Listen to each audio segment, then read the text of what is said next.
Halo para pencar ruang, balik lagi sama kita di diskusi sisi. Kali ini episode ke berapa ya? 7, 6 apa 7 gitu. Gue lupa, udah banyak juga kita ngobrol sama orang. 6 ya? Ke-6, hari ini kita kedatangan tamu, salah satu guru ya. Yoi, temen guru yang ngajarin apa ya? Ngajarin agama lah sedikit-sedikit buat kita. Yoi. Kenalin dulu dong. Lu yang kenalin dong. Waduh, gua mesti bacain CV lu nggak nih? Kuliah di mana, jurusan apa, lahir tanggal berapa? Terserah. Jadi ini salah satu teman gua ketemu di kampus waktu itu di Brawijaya, tepatnya di jurusan Ekonomi Islam. Subhanallah. Namanya Abu Zar Ghifari. Nah, sekarang temen gue ini lagi proses penghafalan Al-Quran ya? Ya, kurang lebih begitu. Wih, gila. Tafis.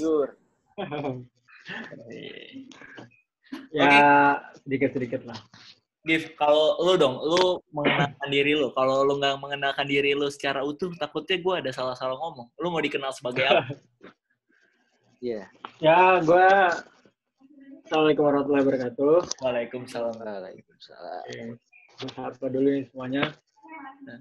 Ya, nama gue Abu Zar Ghifari, biasa dipanggil Ghifar.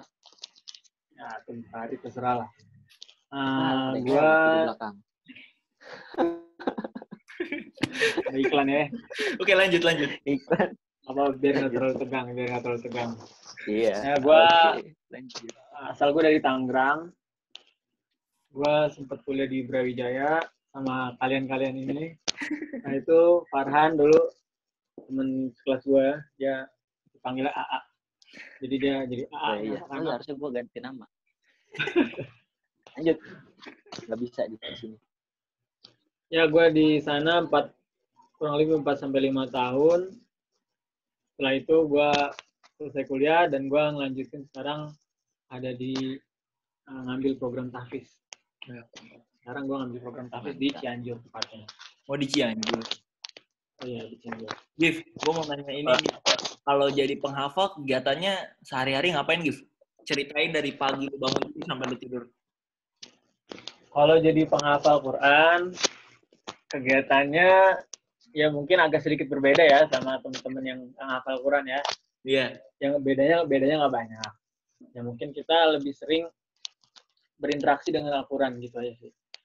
Kita banyak ngeluangin waktu buat interaksi sama Al-Quran. Jadi mulai dari bangun tidur, biasanya kita ada program dari awal itu kita ada program sholat tahajud. Sholat tahajud itu kita usahain kalau bisa ya baca hafalan kita gitu. Misalkan kita bisa baca beberapa halaman, berapa lembar atau berapa juz misalkan dalam sholat. Misalkan. Subhanallah. Itu idealnya. Terus nanti ya sampai subuh, nunggu subuh mungkin ada ngaji-ngaji sedikit atau ngulang-ngulangin hafal Quran juga bisa. Setelah itu kita salat subuh berjamaah. Ya setelah itu program sampai pagi. Terus MTK biasa, makan, olahraga. Jadi masih sempat ya, tetap biar kita ngafal Quran juga kita masih sempat olahraga, masih sempat kegiatan yang lainnya lah gitu. Ya kadang-kadang juga kita ada jalan-jalan juga. Terus juga ya nanti ada istirahat sebentar, program lagi, salat duha, ngafal Quran lagi. Jadi emang ya banyak ngafal Quran ya, namanya juga ada di rumah Quran ya kan. Iya sih. Setelah salat zuhur. Nah jadi habis sholat zuhur itu kita ngafal lagi. Nah nanti ustadznya ngasih waktu buat setoran habis asar. Habis asar itu, jadi bukan buat waktu buat ngafal lagi, tapi kita store apa yang udah kita hafalin tadi pagi. Ada yang ngafal 1 halaman, ada yang ngafal 1 lembar, ada yang ngafal 2 lembar, ada yang ngafal 3 lembar. Halaman. Kemampuan gitu. Ya. Apa? Gimana? Gue bahasa Indonesia aja susah. Bahan tempat. Ya gitulah pokoknya. Jadi emang setelah itu nanti malam itu kita bukan buat waktu buat ngafal lagi juga, tapi kita waktu buat murojaah. Murojaah itu artinya ngulang-ulang. Jadi hafalan itu harus diulang-ulang ya. Karena memang dia kalau kata Nabi kayak onta yang kayak peliharaan onta kita. Kan kalau onta itu nggak diikat dia cepet hilang. Nah, hafalan Quran tuh gitu juga sama. Kayak kalau misalnya kita jarang murojaah bakal cepet hilang ya gitu. Oke. Oke gitu. Sadis. Ya gitulah kurang lebih kegiatannya. Terus sampai gue baru mulai aja udah tepuk tangan deh. Ini pertama kalinya gue tepuk tangan di awal. Pertanyaan pertama gue udah tepuk tangan gue. Gif, gue mau nanya Gif. Pilihan lu untuk menjadi penghafal Quran ini itu emang kemauan dari lu sendiri atau ada paksaan atau dorongan dari orang lain gitu? Sebenarnya ini lebih kepada kemauan gue sendiri sebenarnya. Sebenarnya sih lebih kepada kemauan gue sendiri dan juga alhamdulillah orang tua itu tiba-tiba ngedukung. Berarti awalnya ya jadi sempat ceritanya mempertanyakan gini. gitu. Nah, ceritanya gini, pokoknya memang dari waktu gue sedikit punya cerita, mungkin agak ngelenceng dikit. Jadi gue dulu punya kekasih nih. Wah, siap. Terus di kuliahan gue punya kekasih semester 1. Apa? Gue Kekasih? punya kekasih, yoi. Gue masih normal ya. Oke. Tenang lu. Jadi kekasih gue itu selama semester pertama gue deket sama dia, semester kedua gue deket sama dia gitu kan. Dan harusnya gue sayang banget sama dia. Tapi gue nggak menunjukin rasa sayang gue sama dia. Gitu. Sama kekasih gue ini. Sampai akhirnya dia pergi ninggalin gue gitu kan. Wis. Sampai enggak serius, dia yang ninggalin. Sampai sampai bertahun-tahun lah ya. Sampai 3,5 tahun. Dan akhirnya alhamdulillah setelah gue kuliah, gue ada pikiran lagi buat balikan sama dia. Akhirnya gue deketin dia lagi, gue ini lagi lah, PDKT lagi. Akhirnya sekarang dia deket sama gue. Lu tau nggak kekasih gue siapa? Siapa? Lu kenal kok. Ya ini yang kita omongin ini kekasih gue. Kayaknya gue tahu nih. Ini kekasih gue ini, jangan macam-macam lah. Jadi gue Al-Quran. Gue baru mau nanya beneran nih. Enggak, jadi ceritanya gue dulu sempet ngafal Quran ya waktu kuliah ya. Itu gue sempet ngafal Quran. Cuma 4 juz doang tapi. Cuma 4 juz. Waktu ya lagi sibuk-sibuknya ngafal, sibuk-sibuknya organisasi. Alhamdulillah gue waktu itu masih sempet ngafalin Quran gitu ya. Tapi kayaknya gue gak terlalu serius, terus gue main-main, gue banyak sibuk di luarnya lah. Akhirnya ya dia ninggalin gue gitu. Bukan gue yang ninggalin, dia yang ninggalin gitu. Soalnya gue pernah denger ada orang ngomong gini, sebenarnya kalau kita jarang baca Quran atau kita jarang interaksi sama Quran, itu bukan karena kita nggak mau baca Quran, bukan kitanya yang nggak mau deketin Quran, tapi karena Quran yang nggak mau deket sama kita. Makanya gue semenjak itu gue mikir banget, oh mungkin gue karena kurang nunjukin perhatian gue sama Quran, ya udah. Sekarang gue lagi berusaha balikan lagi sama dia, dan gue lagi ya mudah-mudahan gue nggak diputusin lagi, mudah-mudahan gitu kan. Amin. Give ini out of topic. Kalau seorang tahfiz tuh pernah pacaran nggak sih, Fis? Give. Seorang tahfiz pernah pacaran apa enggak? Kayaknya tanya tahfiz yang lain itu ya. Oh, iya. Ya namanya gini. Namanya kita manusia, tahfiz ya. Seorang tahfiz itu kan manusia juga, yang hafal Quran kan manusia juga. Ya, tetap dia punya namanya perasaan, nafsu, segala macam ya pasti tetap lah. Jadi jangan samain kita atau para penghafal Quran itu kayak malaikat, udah nggak suka lagi sama cewek, udah kerjaannya udah fokus ke Allah, ke Quran, ya enggak juga. Ya tergantung masing-masing sih gitu ya. Terus kalau ini gue mau nanya pendapat orang sekitar lu tentang lu nih. Tahu kalau orang tua kan tadi lu jelas dukung lah ya. Ya. Kalau orang sekitar lu kayak tongkrongan lu, teman-teman lu, apa emang lingkungan lu sangat-sangat soleh-solehah?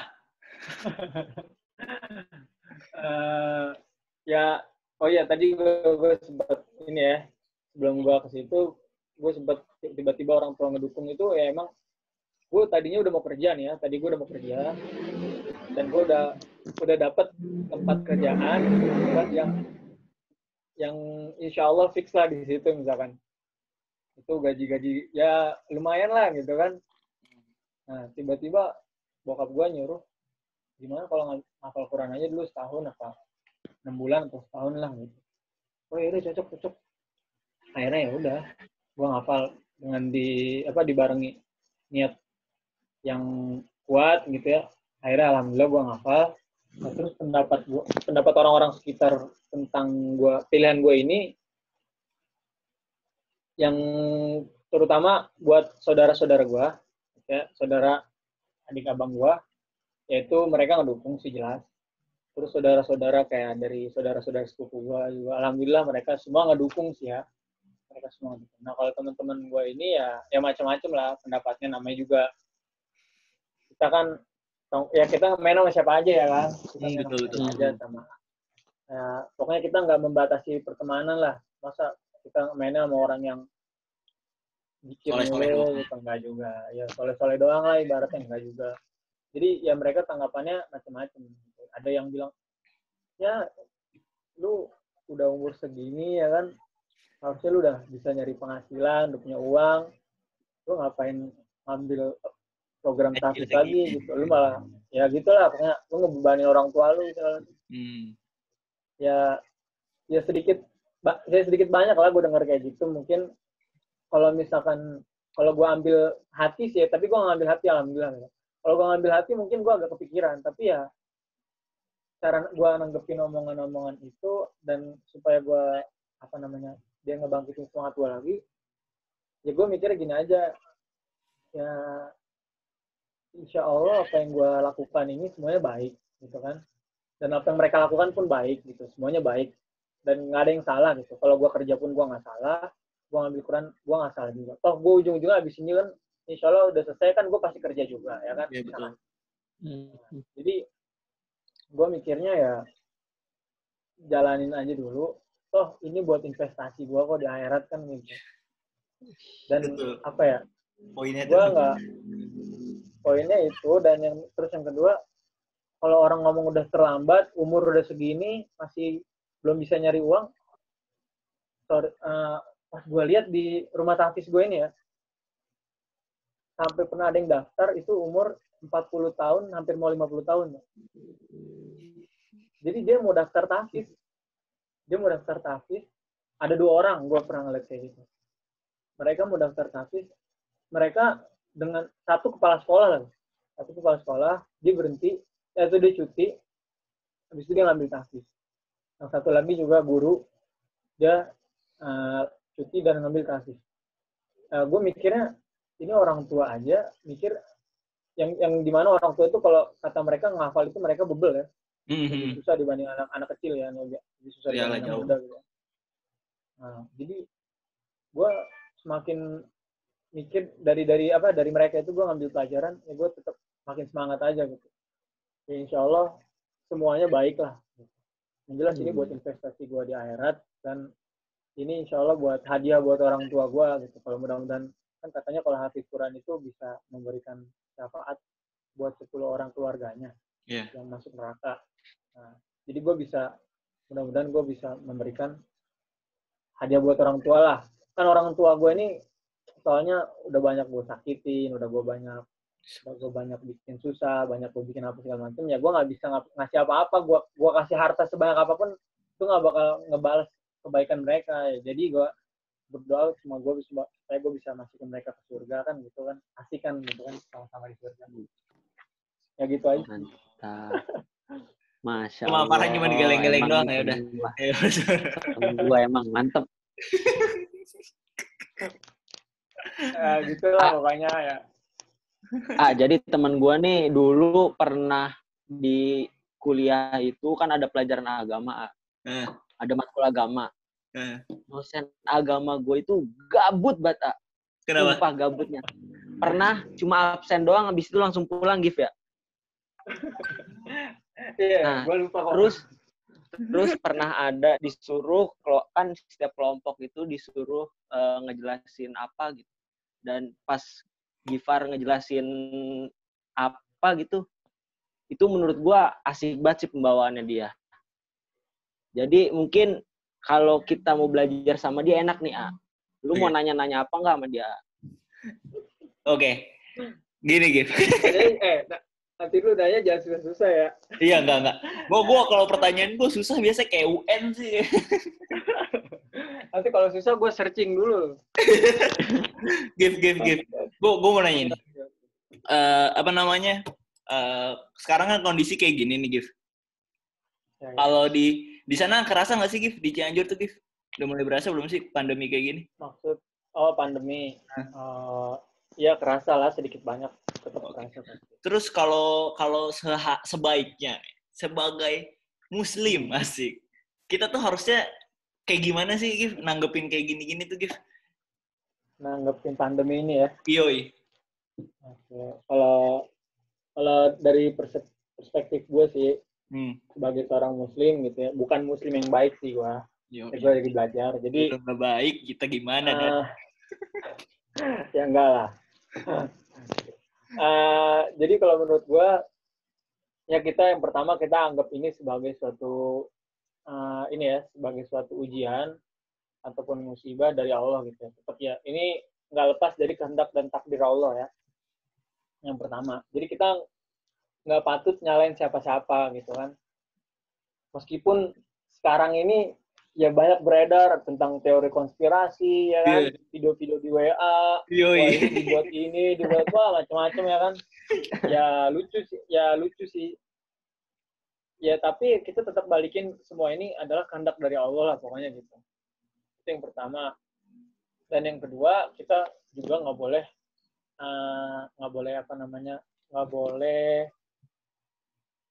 berkeluh kesah. Nggak boleh berkeluh kesah dengan keadaan kayak gini. Kita sabar, kita banyak doa segala macam. Nah, terus juga menanggapi pandemi ini sebagai seorang Muslim gitu ya. Yang pertama, yang sering banyak disampaikan orang, kita jangan terlalu khawatir. Yang pertama banget, jangan terlalu khawatir dan juga jangan terlalu menyepelekan. Dan jangan menyepelekan, bukan jangan menyepelekan pandemi ini gitu kan. Karena hal itu dua-duanya nggak bagus. Terlalu khawatir, terlalu panik nggak bagus, nyepelein juga nggak bagus. Makanya ini semua udah diatur dalam Islam gitu. Jadi kita kan punya contoh nih, kita kan syahadat ada 2. La ilaha illallah Muhammadur Rasulullah. Nah, syahadat yang pertama la ilaha illallah itu kan kalau kita yakin segala sesuatu datang dari Allah. Semuanya, segala sesuatu di muka bumi ini nggak bisa memberikan bahaya dan manfaat kecuali atas izin Allah, ya kan? Iya. Ya, termasuk corona ini nggak bakal bisa bahaya ke kita kecuali dengan izin Allah. Gitu. Dan kita harus yakin itu yang pertama. Dan itu adalah keharusan seorang Muslim. Dia harus yakin sama Allah. Terus yang kedua, syahadat kita yang kedua itu adalah Muhammadur Rasulullah. Nah, syahadat Muhammadur Rasulullah adalah kita harus ikut amalan-amalan apa yang diperintahkan Rasulullah. Contoh gini, kalau misalkan kita yakin, ya, ini air. Kalau aus, kita minum air, ya kan? Supaya aus kita hilang.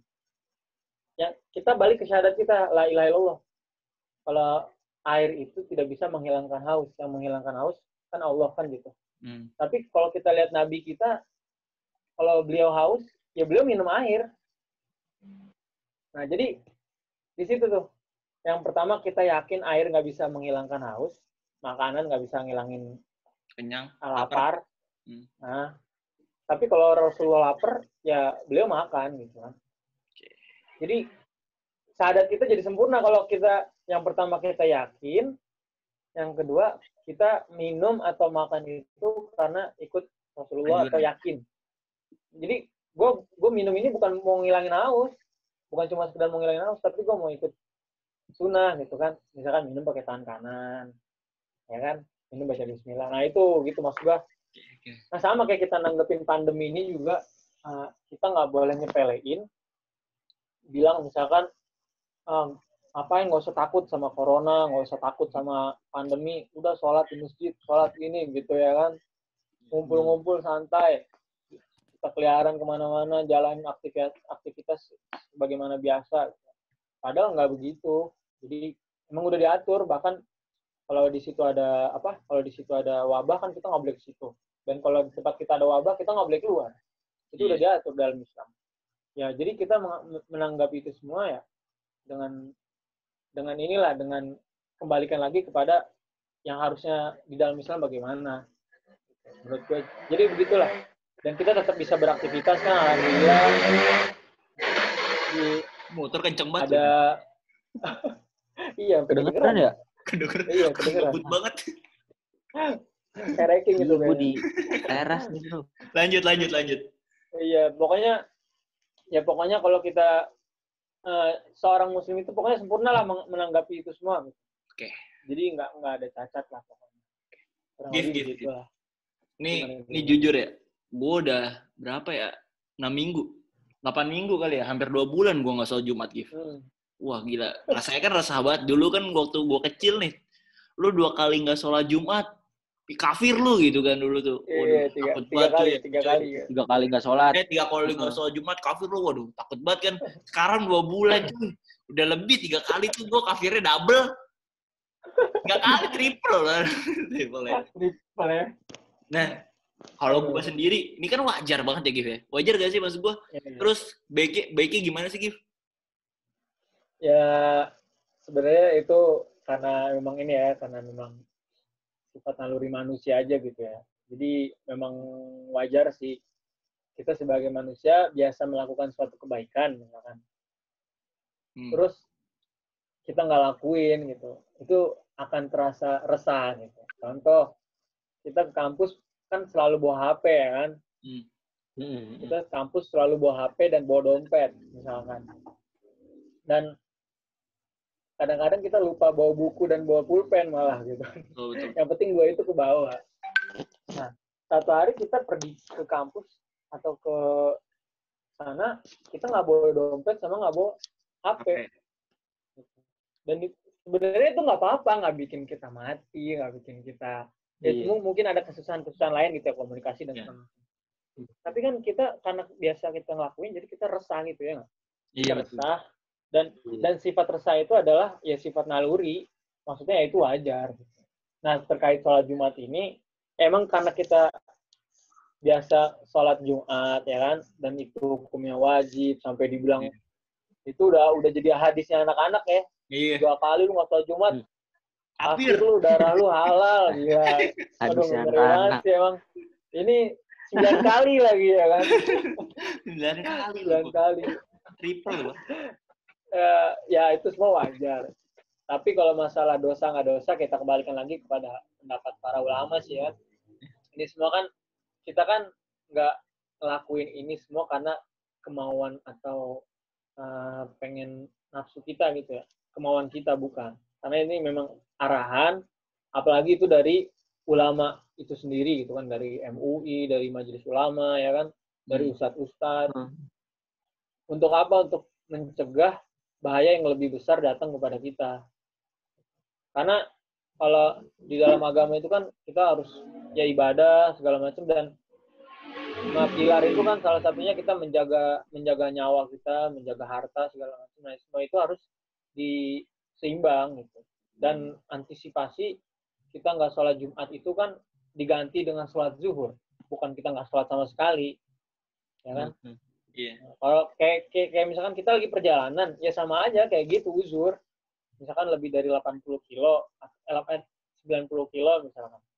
Ya kita nggak sholat Jumat itu adalah rukhsah misalkan. Atau bahkan yang sholat-sholat itu digabung jadi pendek, dua-dua misalkan asar dan zuhur. Ya, itu kan biasanya gue sholat asar 4 rakaat nih, sekarang gue jadi 2. Aduh, gue galau nih gitu kan. Nggak gitu juga gitu. Ya itu rukhsah. Itu semua ya itulah indahnya Islam itu, maksudnya Allah ngasih kita keringanan itu ya kayak gitu. yuridullah bikumul usra, yuridullah bikumul yusra wala yuridu bikumul usra.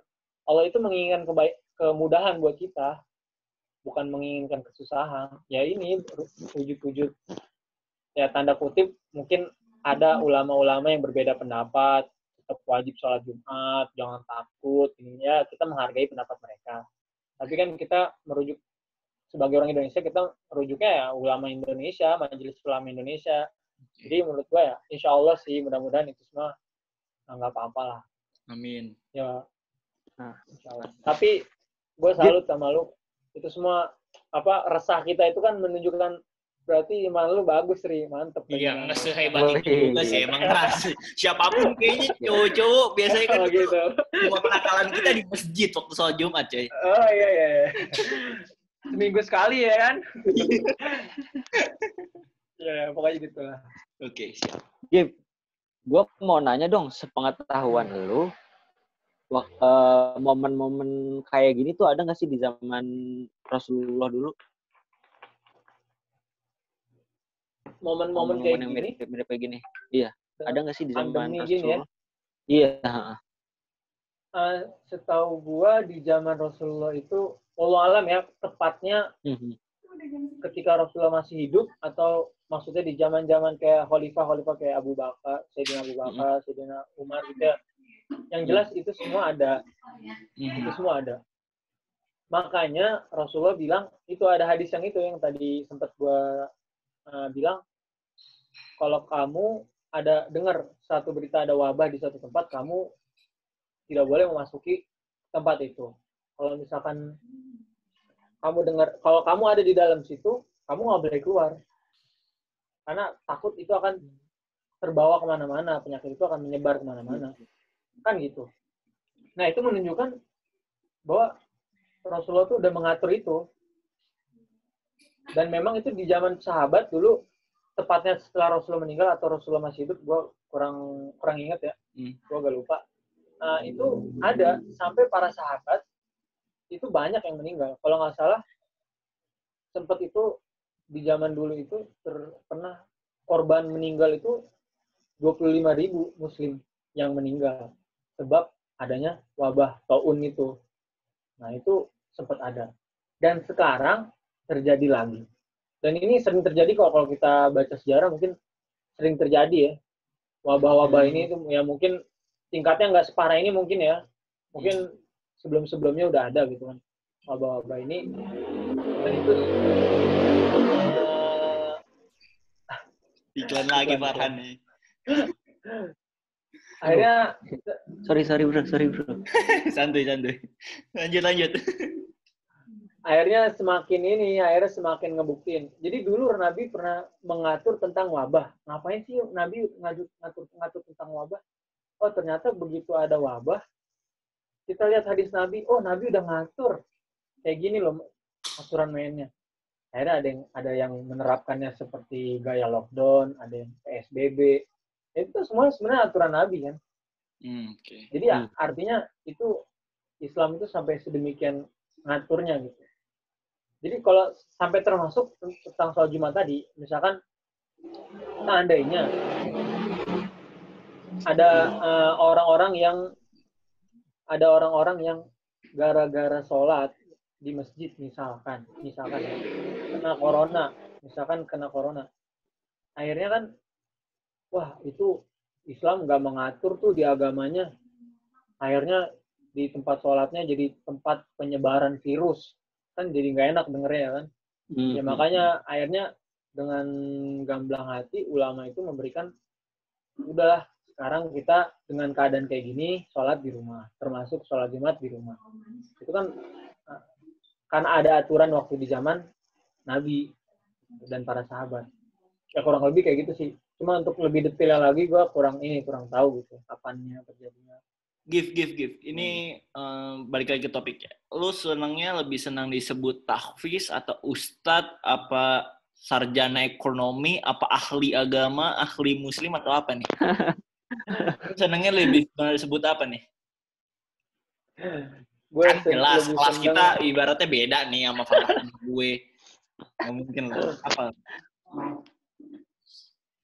Ya kalau gue gini sih, kalau gue dipanggil gelar gue gitu ya, gelar gue ya kalau ngikutin kuliah gue sarjana ekonomi.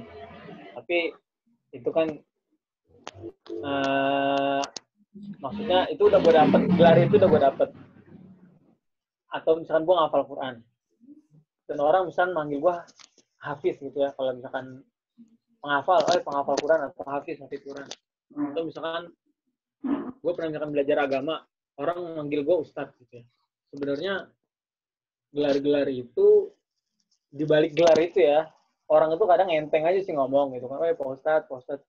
Sebenarnya kita yang dipanggil seperti itu, sebenarnya kita ada rasa takut gitu ya, ada rasa takut sebenarnya terhadap gelar-gelar itu semua, karena gelar-gelar itu ya punya konsekuensi yang dalam gitu, punya konsekuensi yang berat, kayak sarjana ekonomi gitu ya, tentang parah itu ekonomi Islam. Kalau ditanya hukum riba bagaimana, nggak tahu kan? Nggak tahu. Insya Allah duit gue halal semua dari Farhan. Makanya ya kan. Terus yang jurusan lain juga sebenarnya kan kalau disandingkan dengan gelarnya itu, dia sebenarnya dalam tanda kutip dia punya beban dari gelarnya itu. Jadi sebenarnya gue lebih senang dipanggil biasa aja sebenarnya. Tapi kalau karena memang itu bukan kemauan kita gitu kan, yang penting bukan kemauan kita, lu manggil gue kok nama gue sih nggak sopan banget, panggil gue Ustadz dong, Kiai kayak apa gitu. Atau gue pernah dengar tuh kan ada mahasiswa manggil dosennya namanya misalkan Pak Budi, kagak nengok cuy, dosennya kagak nengok, begitu dipanggil Prof baru nengok. Kan keren banget ya. Kan keren banget itu. Enggak, itu udah gelarnya itu udah nempel banget udah. Ya, haji, ustadz, dokter, profesor gitu. Nanti nggak tahu dia belakangnya ALM, ujung-ujung ALM, almarhum gitu kan. Ya, jadi gue sih lebih seneng panggil biasa aja sih sebenarnya gitar. Ya, tapi kalau orang manggil ya gue nggak bisa, lu jangan manggil gue ustadz. Ya paling sama kawan-kawan gue gitu ya. Dan gue juga tahu lah dia juga mungkin bercanda atau kayak gimana. Gitu. Berarti lu lebih nyaman dipanggil Ustadz apa Hafiz? Ya. Gipar. Lagi bro. Kalau sama lu ya Gipar aja. Enggak boleh lah. Ya, Gif, mungkin karena durasi nih Gif. Pesan dari lu dong buat semua yang nonton ini. Walaupun subscriber kita baru 71. Oh, oke. Insya Allah gue bantu untuk meningkatkan subscriber. Amin, insya Allah. Ya gue share gitu. Apa nih Gif? Atau gue bikin banyak akun ya kan di Google, terus gue subscribe itu semua gitu. Cocok. Ya saran gue, bukan saran sih, mungkin ini adalah ajakan gitu buat kita semua. Ya yang pertama terkait lu nanya tentang Quran, ya marilah kita mulai sekarang, mungkin kalau untuk berubah alih jadi seorang penghafal Quran itu butuh waktu atau butuh terlalu banyak porsi yang terlalu besar. Jadi mungkin paling nggak mulai tingkatkan interaksi kita dengan Al-Quran gitu ya. Apalagi bulan Ramadan ini gitu ya. Ya paling nggak kita khatam lah ya kan. Khatam 30 juz atau gimana gitu. Terus mungkin yang kedua terkait pandemi ini, meskipun kita ada di rumah, kita harus tetap perbanyak ya aktivitas di rumah yang bermanfaat. Seperti mungkin kita, ya kalau yang WFA tetap WFH gitu ya kan. Terus mungkin kita bisa, ya bisnis mungkin kita bisa lakukan dari rumah. Dan mungkin kita banyak-banyak juga kayak baca-baca buku, baik itu buku tentang agama, tentang dunia, tentang segala macam gitu. Dan kita, terutama untuk Ramadan ini nih, kita jangan sampai lewatkan kesempatan kita dalam Ramadan ini, ya perbanyak-banyak ibadah sih. Jadi ada yang bilang, wah Ramadan ini ada pandemi, jadi nggak kayak Ramadan seperti biasanya. Ya enggak juga. justru ini Ramadan yang sebenarnya kalau kita bisa meningkatkan waktu kita dengan keluarga, ya kan, kita bisa bercengkrama dengan mereka, ya kan, banyak sharing-sharing, gitu kan, terus juga saling mendekatkan, terus juga banyak-banyak aktivitas ibadah di rumah segala. Jadi ini jadi semakin mantap menurut gue. Terus gitu aja sih. Dan juga kita banyak peduli ya kepada saudara-saudara kita yang banyak terkena dampak corona ini. Makanya kita sisihkanlah sebagian harta kita buat mereka, mungkin beberapa rupiah gitu kan untuk mereka, karena mereka banyak yang kelaparan gitu. Kalau gue lihat dari ya gitu, terutama lo yang sudah berpenghasilan, masya Allah. Gitu. Sebelumnya thank you banget ya Gif ya udah nyempatin waktunya ngobrol bareng gue sama Farhan yang nggak penting banget juga kayaknya ya. Terima kasih. Semoga bisa ketemu di diskusi sisi berikutnya, Gif. Oke. Masih banyak yang pengen gue tanyain nih. Oke.